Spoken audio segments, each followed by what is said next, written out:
Thanks everybody for coming. It feels good to get out of the heat for a little bit. Have you got everything moved into the rooms? You're all set? Yes. Have any of you been at this presentation before, second time around? Okay, that's good. Because some of my material is not new. But welcome again. We're really excited to have you here. It's an exciting time for you, for sure, and it's an exciting time for us.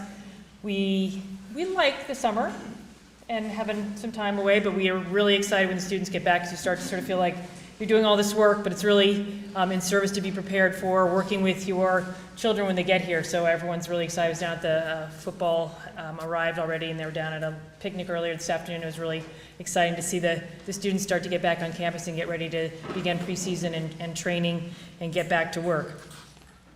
So again, welcome to all of you. I have one quick short piece of business before we start talking about the program, and I don't want to forget, I see my assistant Karen Ware back there. You will shortly receive an email about college athletic insurance. Do not delete it. Fill it out and send it back what's required from you. Obviously, we're very hopeful that no student is ever injured. This is, however, a secondary insurance policy to help them, and I don't want to forget to mention this. If they had a significant injury, and this will be helpful, but you need to fill out the paperwork. So that's the end of sort of the business. So we have this meeting or have this gathering to sort of give our coaches a chance to talk, to tell you a little bit about our program and let our coaches talk a bit about their expectations for their program and the exact sport that your child might be interested in being a part of may not be represented here today, but we've tried to have a representation of coaches and sort of just let you know a little bit what the experience might be like and again, what your students might expect and what our coaches are really trying to do through this program. We have 32 varsity teams, 750 athletes roughly, 6 junior varsity teams. There are also club sports available for students, intramurals, and every student who goes to Williams has a physical education requirement for graduation and a swim test requirement. So your your children will hear more about that over this week. But so every single student at Williams, whether they're on a varsity team or not, comes through our department and works with our coaches who do the physical education instruction. We try to do a lot of things in our program. We like to celebrate success. We have a lot of it, which is a lot of fun. But that's not necessarily the meat of our program. We're really focused on the personal growth of our student athletes and thinking of our athletic experience in tandem or in complementing their academic life here at the college to sort of help fill that out and knowing that students learn in many different ways in many different places, and athletics is one of those, and really see ourselves as a part of the educational mission of the college. Our coaches are all faculty members, and we really try again to define success very broadly around academics, community engagement, successful teaching on our part, the personal growth, as I said, and our teachers are really their mentors, and our classrooms just aren't in rooms like this, but in our fields and rinks and courts and pool. It's all taking place. And what our coaches are really trying to do a lot of is imparting their own passion for the sport. And that's, again, what their professors are doing, getting them excited about their area of interest, their area of study. Our coaches are experts, their professors are experts, and they're really trying to share that passion and excitement about the subject matter with their students while honing their skills and helping them improve in many ways. And what can be different here, our coaches emphasize a great deal team building. It's something we talk about as a department a lot. How do you build great teams? How do you make people feel connected in their small team communities and in the broader college community? And we also know that that's one of the great lessons they're learning is how to work collaboratively and work together and be a team, but also your teams can be more successful if you are working well together. And for some of our students, playing on a team can be a new thing for them when they come to college. High school athletics has changed a great deal since you and I were in high school. Many of our athletes have come much more out of a club system. They may have done more sort of all-star play or on certain sports done individual tournament play. And so sometimes being a part of a team can be something sort of new for them in college or different from their high school experience. And it's really something that our coaches work on, again, as one of the most valuable teaching tools in personal growth, but also in the success of our teams. We think that the more we're able to be successful at doing that, the more successful our teams are. This is really a period of transition for your children, and we're really trying to talk here about how do we help them navigate that transition? How do we help them understand a new aspect of their life, the demands of college athletics, how it fits in again with their academic life. Mom and dad are no longer there to fill their water bottles or drive them to practice or do their laundry. So again, they're going to have to figure some of that stuff out. They're not there to talk to a coach about what might be happening on the team and the dynamic or around playing time. Those are really things that are now fall on them to do. And they hear this, I have to change the count. I have 3 children myself who are now in the end of elementary school and high school. They played on 15 different youth teams last year, youth and high school teams. So I fully understand how many, like I said, how many loads of laundry you've done, how many miles you've driven, how many water bottles you've filled, how many stops at McDonald's you've made to be on the road and prepare your child to be at a place where they're potentially going to play college athletics. And it's taken a lot of effort, I get that. And the story that I share, I coached a long time before I had children and had a certain way. I was the soccer coach here for 17 years, and you learn to watch soccer in a particular manner. Then I had a child who was playing soccer, and I'm at her game, and I suddenly had this huge epiphany. She was not in the game to start, and I'm watching the game like I've been trained to watch soccer. I'm watching, we lose the ball on offense. How are we transitioning to D? Who's getting back? Are they marking up correctly? Are we getting the right places? If we hit the ball forward? Are people making the right runs off the ball? Looking at everything on the field. Then my daughter came into the game, and suddenly she was the only thing on the field, right? And I'm watching her play, and I realized I don't know anything else that's going on the field. And it was certainly, like I said, an epiphany. I was like, oh, this is how a parent watches sports. And I'm just telling you, it's completely different than the way a coach watches a game. And so I'm like, oh, that's how come sometimes there's this disagreement about what's happening for me on the field, because it's just a completely different game. And George can maybe attest to that a little bit here. So I was just saying, we're trying to think about how do we, in this period of transition, for some of these students, all these students are high achieving, high academic achieving, high achieving athletes, and they're going to come together with a whole bunch of other high-achieving students and athletes, and that's unbelievably exciting. And they really get to test themselves. They get to be with lots of other strong students and athletes. But it also means that their role on the team may feel really different to them than it did in the past. They may not be a starter. They may not make the team. They may not be a captain. They may not get a lot of playing time. And that's all good with us. And we're hoping it all ends up being good with all of you, because we've really found that if the parents can accept their role on the team, they can accept their role on the team. And that, again, for us, we're not talking to them about their minutes played. We're really focused on how are you growing, how are you improving, how are you connecting with your teammates, what lessons are you learning, are you, again, improving as a player and as a person, and just trying to help them redefine that success. Making a team at Williams College is really hard. So if your child makes a team at Williams, huge congratulations, and they get to work with great teammates and great professors, and even defining that as success, I think helps them understand and being proud of that accomplishment and not worrying as much about the other part of it.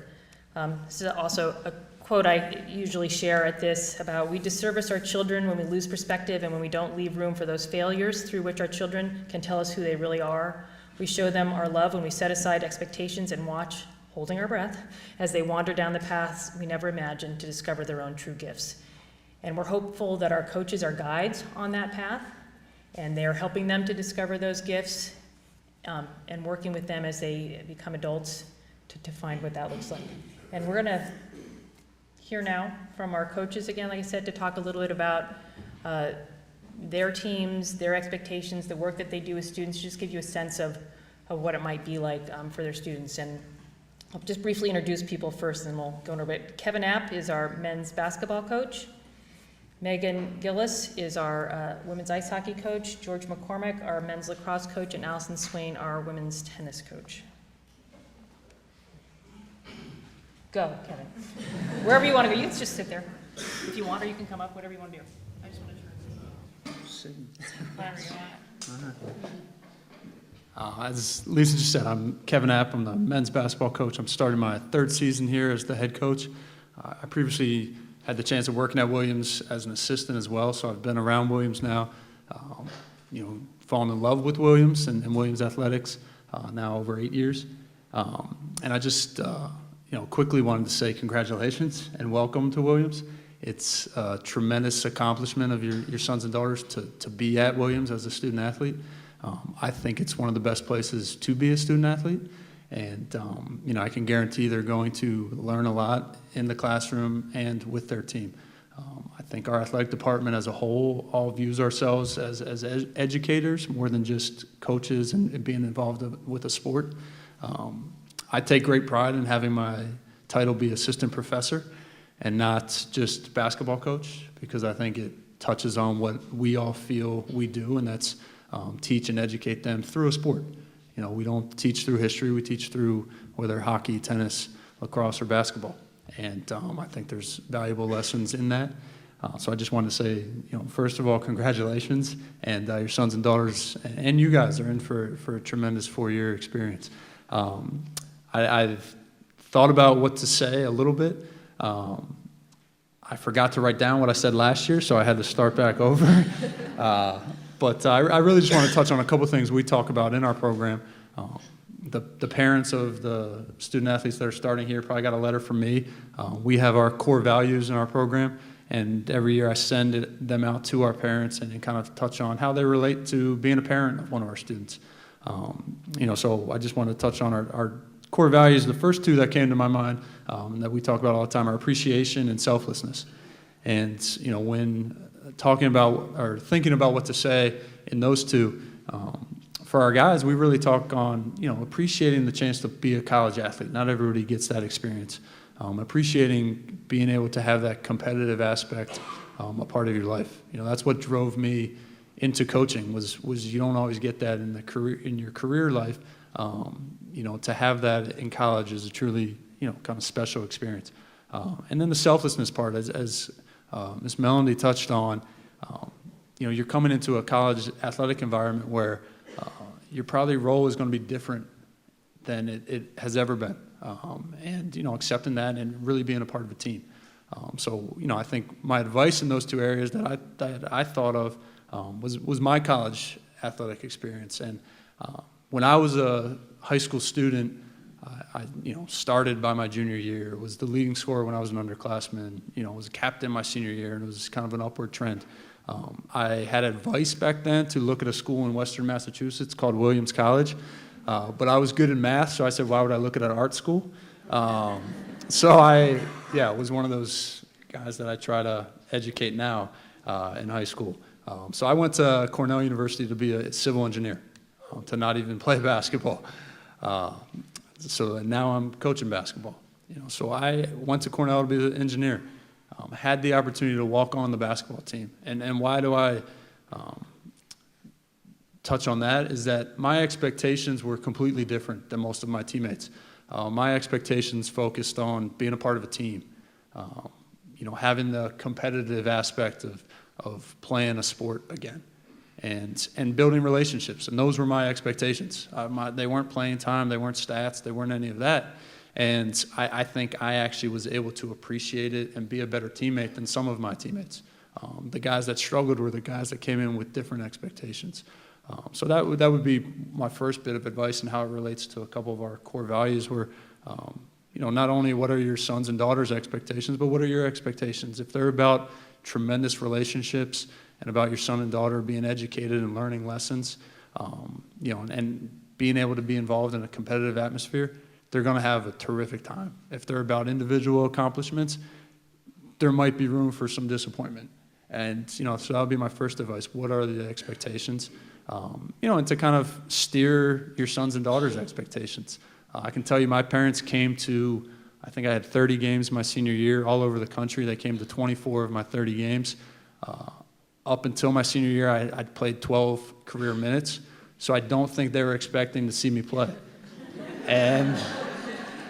But they started to relish in the relationships, the other parents they got to meet, the other families, the other traveling the country, watching a, high-level competitive basketball, and that they had the time of their lives. So that was, kind of my first bit and how it relates to two things we really talk about as a team. Our other two core values are balance and trust. For balance, we talk about that's what going to liberal arts school is all about. Having balance in your life. Taking some history classes, some math classes, some writing classes, and everything in between. And so we try to teach our guys how to have balance, how to be a good student, a good athlete, a good friend, a good son. Stuff that will carry over to when they graduate. And then trust, we talk about really trusting, the process of growth, and adversity. And how I go about trying to teach them balance is I read a lot. And I try to get my team to read, which is, so I give them articles and books and different aspects. And, going into my third year was a little, I gave myself a pat on the back because 9 different players this summer sent me an article. That didn't happen the first 2 years. So they're starting to send me stuff now. So that's been fun. And one of the articles I got from one of our players, he had some adversity last year. He broke his foot, had to leave school for the year. And he sent me an article about Missy Franklin, the Olympic swimmer. And the Olympics for a coach is a special time, especially if you coach one of those sports, but just in general, you get to hear from world-class athletes. And anybody that followed the swimming, my wife was a swimmer and a swim coach, so she gets every 4 years, it's Olympic trials and Olympics, so I have to let her do that.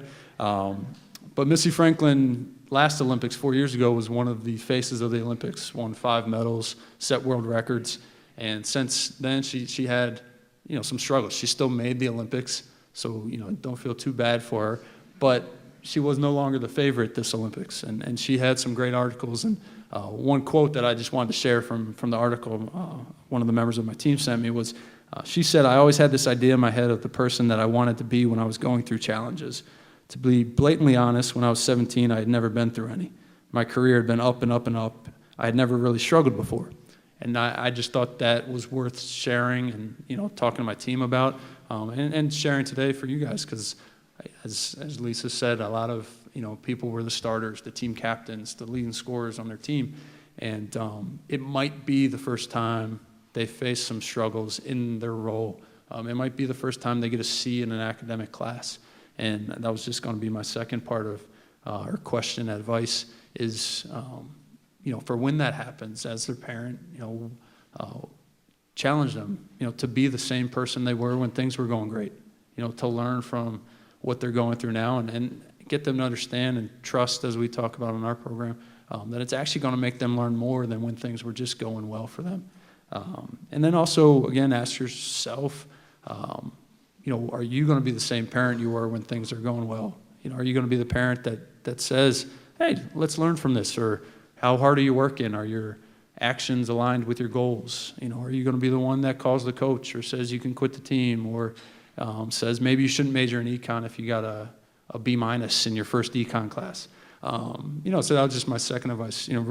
Think about it. What type of parent are you going to be when they face some adversity here? But I thought it was a great quote, and again, was proud that my team member sent it to me without me having to send it to him.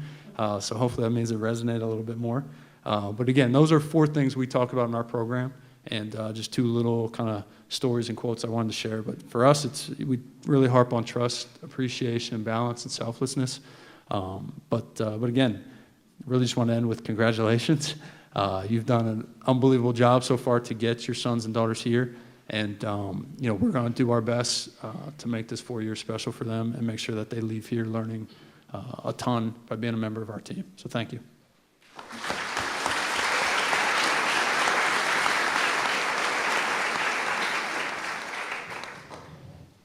So just to pick up where Kevin left off there, congrats if you guys, you're hearing pointers from us today, but if you have any pointers on how to get your child A into Williams and B on a varsity team, you can email me. I'm always interested in learning how to do those kind of things. It's very impressive.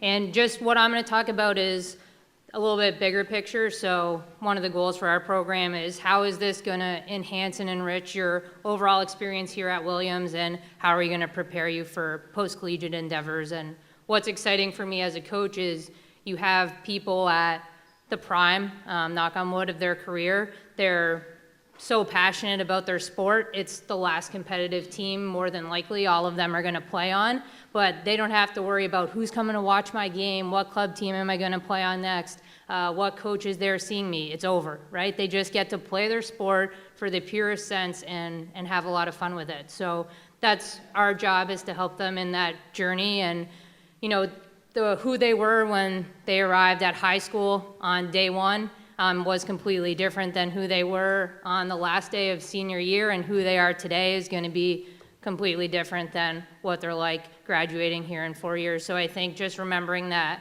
today is day one of that journey for them as a Williams student athlete, and has its ups and downs and its challenges, and you guys are a huge piece of guiding them through all of those. So one thing that my assistant and I do is we meet with you on the day of the month in season that coincides with your jersey number. So if you're number 9, we meet with you on the 9th, and we kind of go over individual goals. We call them PBPs and TBPs, and that's personal best plans and team best plans. So what does it look like when I'm playing my best, and how does that help my team play their best? And so just thinking about that, and then instead of just saying it, we actually make them write it down and make it tangible, and then when we follow up that next month, we really talk about how that works. And so I think just having those conversations with your children about, hey, what are your goals for the season? What's your goal this month? What's your goal this weekend? And then regardless of what they say, just being happy for them and encouraging them for that, because sometimes it's going to go exactly the way they wanted it to, and sometimes it's not going to go the way they wanted it to, and that's about how the coaches and the parents respond in those situations is critical to them getting better. And if they want to, they will be a much better player, we say, by the time they graduate than when they start. We have college nutritionists if they want to improve their diet. We have sports psychologists if they want to improve their mental game. We have strength and conditioning coaches if they want to start squatting big weight with the women's hockey team. So I mean, you have all those options, and you have all those resources in addition to the coaches and the support staff that want them to be their best. And so I think that's the main piece, is thinking about them as they evolve through that. And then with that, I had my notes prepared from last year, so skip to page 2 here. But just assessing those goals, and then thinking about their level of engagement, their attitude when things both go well and don't go well, and then just teaching them to be their own best advocate, right? And that's going to be the big transition that we see that's different from how they are in high school to how they are in college. They're in this. They're the ones in the classroom, they're the ones in the weight room, they're the ones on the ice, and they have to learn to navigate that process and learn how to speak up for themselves and present themselves in the best manner possible, whether it's coming and asking me if they can have a little more time on the penalty kill, going and meeting with their professor for an extra session, or helping out on one of the community service endeavors that we do. So I think that's a huge piece of it. And then what kind of happens at the end is cool. After 4 years of these monthly meetings and just spending a lot of time on the bus and in the rink with them, you get to know them really well as people. So when the employers start emailing us, I already got one last week from someone looking for the seniors already. So once we start getting those emails about jobs and people want to apply to med school, they want to apply to law school, we really know a lot about them, and we can speak a lot about their character, and that includes their failures as well as their successes. And they want to know that they have navigated all of those, and it's important. And the Missy Franklin Crow definitely resonates with that as well, and I think is critical. So that's my big thing. I know you don't want to think about post-collegiate endeavors on day one of dropping them off for their collegiate endeavors, but just enjoy the ride. Be thankful that you're here on day one, and we look forward to working with them.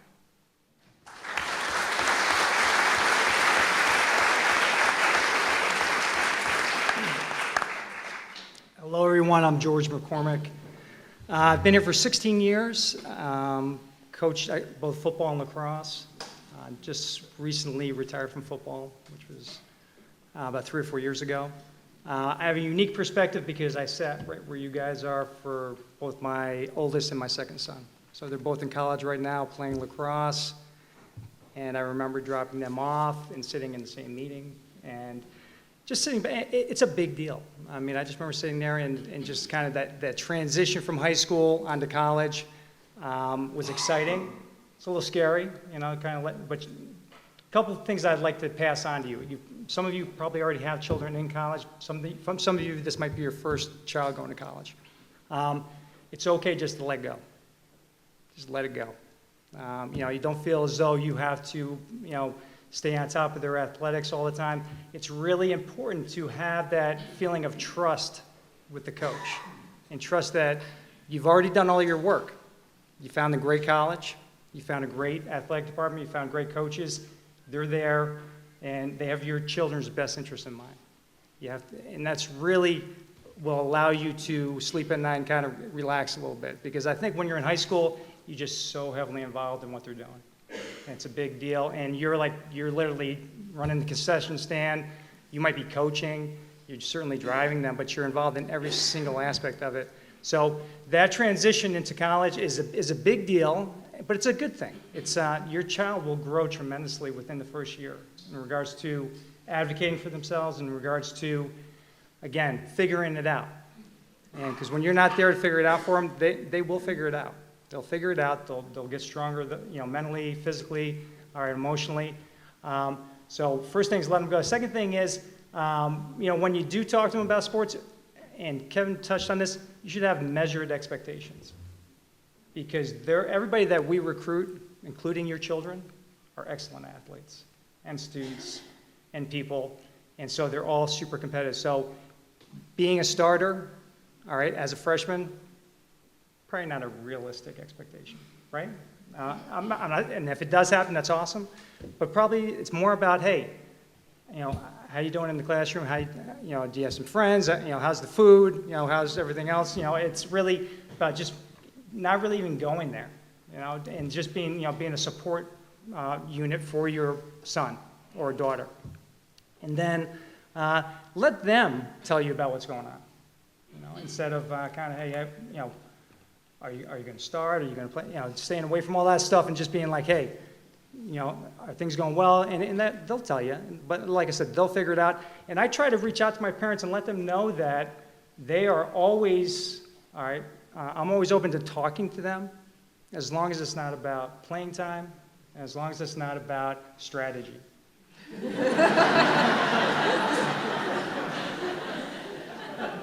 I've gotten a lot of unsolicited help. But, and I just, like I said, I remember back when I sat right on the sideline watching my kids play. So I compete against one of my sons. One of my sons goes to Middlebury, he plays lacrosse there. My other son goes to St. Lawrence. So I see them all the time. So you know, it's the feeling that you want to help is always there, but you're always best off sitting back, all right, and thinking about it. And just, like I said, enjoy it. And Lisa had a great point. You will, when you come to the games, you'll just focus on your child because that's the way it is. You know, I'm the same way. So, those are my, you know, but please feel free to reach out to us in regards to their well-being, in regards to academics, in regards to anything that if you feel like something's off, you know, because we really, truly care about your children. You know, this is not just a job for us. We coach because we have a sincere interest in making people better. So my number one goal for my players is to empower them so that when they graduate from here, they'll make great choices in life. My expectation of our freshmen is to give them the tools to get through freshman year. Freshman year is tough, okay? And it's really important that they have somebody. So I have my freshmen meet with security so that security can just give them a whole litany of things that they see freshmen go through, so hopefully they can avoid it. I have them meet with the Career Center. My wife works over at the Career Center, so I have them come over, talk to them about, you know, what can you do as a freshman? I mean, the last thing they're thinking about is getting a job, but what can you do now to start thinking about what you want to do? And then I talk to them about what my expectations are if you want to be on my team. If you want to be on my team, how you have to treat people on campus, how you have to conduct yourself, and that the way it works, and I'm not saying it's fair, but the way it works is if you're an athlete, your expectations are higher than a general student body because you are high profile and you have standards that you need to adhere to if you want to be a part of our team. And you know, the vast majority of guys really buy into it, and it's really, again, about empowering them, making them advocate for themselves, and giving them the belief that they have enough confidence. In sport, this is what sports do, and from my point of view. Gives you the confidence to make good choices in life. Because when you don't have confidence, you certainly do make poor choices. And I want to enhance that while they're here. So I go out of my way to do that. Along the way, we like to compete. We want to win. We're not trying to do anything less than that, but we want to do it the right way. So it's about character, the process, and then if your character and your process are in the right direction, the results will be positive. But it's an honor to be here. It's an honor to coach your children. And if, again, if I could pass on any advice, it's just to sit back and really enjoy it because it goes quick. Thank you.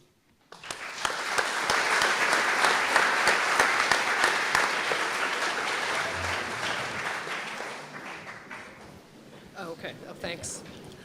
Okay, I'm Allison Swain. I'm the women's tennis coach here. I'm starting my 10th year at Williams as a coach, and I'm also the alum on the panel here. I graduated in 2001, and I got the women's tennis job here when my coach moved on to her next position, so I feel really fortunate to be back coaching at my alma mater. And these guys have said amazing things that I think are true across the board for our teams and our coaches and our athletic department's outlook, so I'm just going to share a short story and then let you guys turn it back over to Lisa and then let you guys get back to seeing your kids or moving on to the next event today. So one of the things that we talk about on our team is what are you asked at the end of a competition? Most commonly, when your friends text you or you connect with your high school coach or your parents or your siblings or whoever it is. Two most common questions, and you can adapt this for your child's sport, is did you win? Or did the team win? And then did you win your match in tennis? Or it might be, did you score a goal? Or how many points did you score?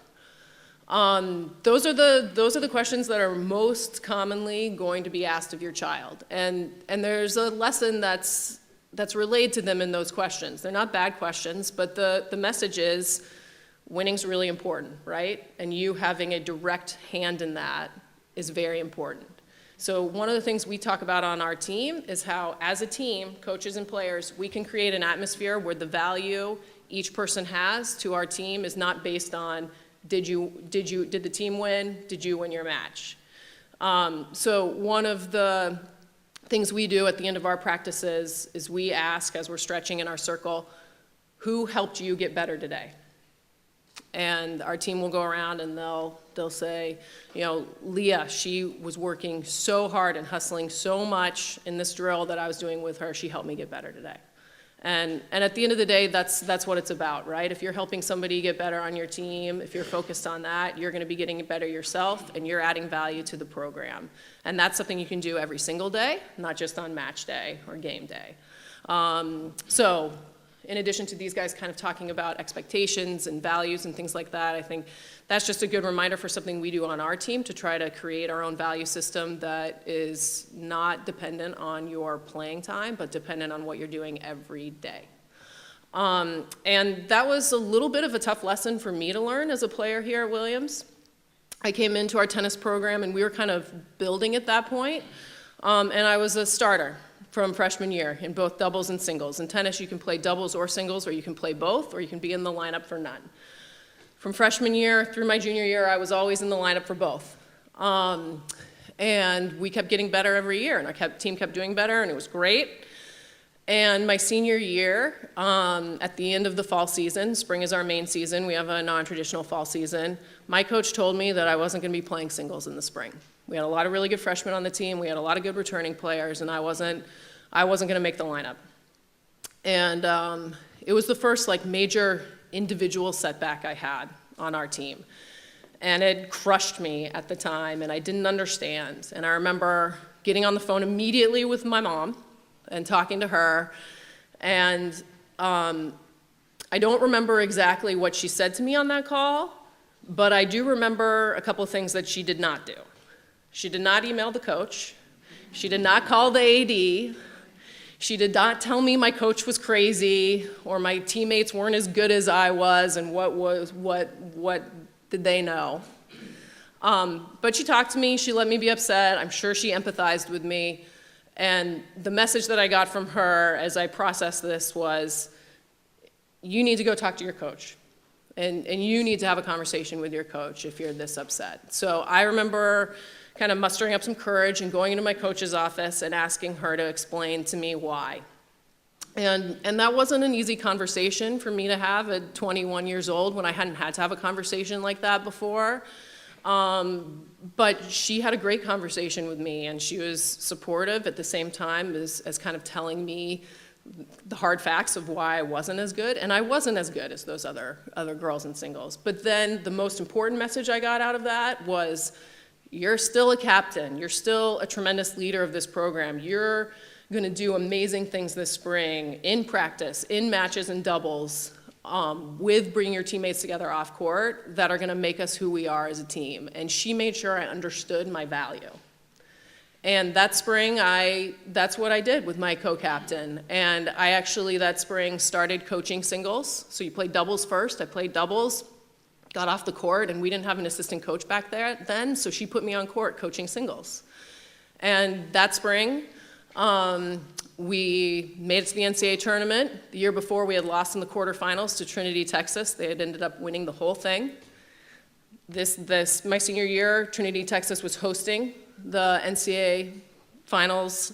We went down there, we won our quarterfinal match, we won our semifinal match, we made it to the finals.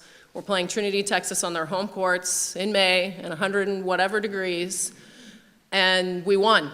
We won the whole thing. It was the first time we won the national championship as a women's tennis program, and I was sitting on the court, coaching our number 6 singles player, ultimately the girl who had taken the spot I had played in before, loving it, not thinking 1 second about that, being out there 100% in for my team in whatever role was best for me at that time.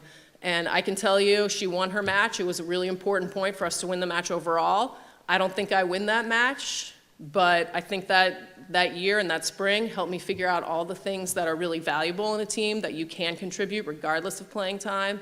And it also helped me figure out what I wanted to do with the rest of my life. So you never know what good lessons are gonna come from what moments with your child while they're here in college. So help support them, and exciting things are gonna happen.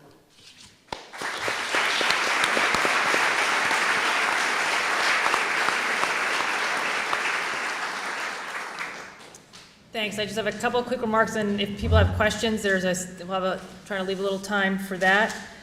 So again, you heard a lot of great things from the coaches, and as one of them said, really what they said apply across all programs about the things that we care deeply about, your children first and foremost, and again, and their growth and our role in their lives as teachers.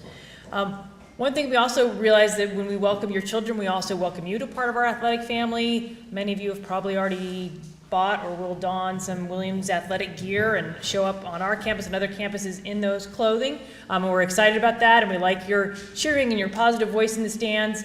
We also always remind you that you represent us now when you put that Williams hat on and you go to another campus or you're here, that we're good hosts and we're good visitors, and that we really are trying as a conference to make sure we're cheering positively for our teams, and we're not yelling at officials or coaches, and we're, again, just enjoying the game, sitting back and cheering, being as positive as we can be. We're also a couple other things, working as a department, as a college actually, to decouple. We'd like to decouple alcohol from college life and alcohol from athletics. So we ask you not to serve alcohol to the athletes or bring it to the games. Occasionally that has happened in the past, so we just remind you that we're really trying to help our students understand their lives without alcohol. And also assure you that we sort of alluded to caring for your students and your children within the teaching realm and emotionally. Also really working hard on the physical side. We have a great strength and conditioning coach, athletic trainers, as I said, sports psychologists and psychologist counseling services available. Should your students need that sort of help. We're working hard to make sure they're fed well as best we can here and on the road. We're paying a lot of attention to that. Also to making sure that they have the things that they need to play.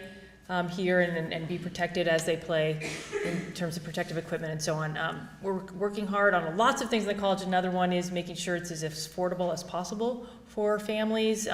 You might get emails saying, hey, we're having tailgates, we're having team dues, we're having a parent thing. Any kind of gathering like that, completely voluntary. There's nothing else you need to spend.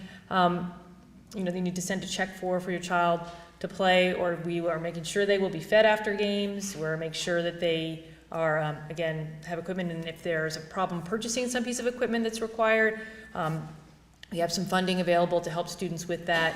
So again, making sure you sort of know that we're really trying to make it as possible for your students to play here and be healthy.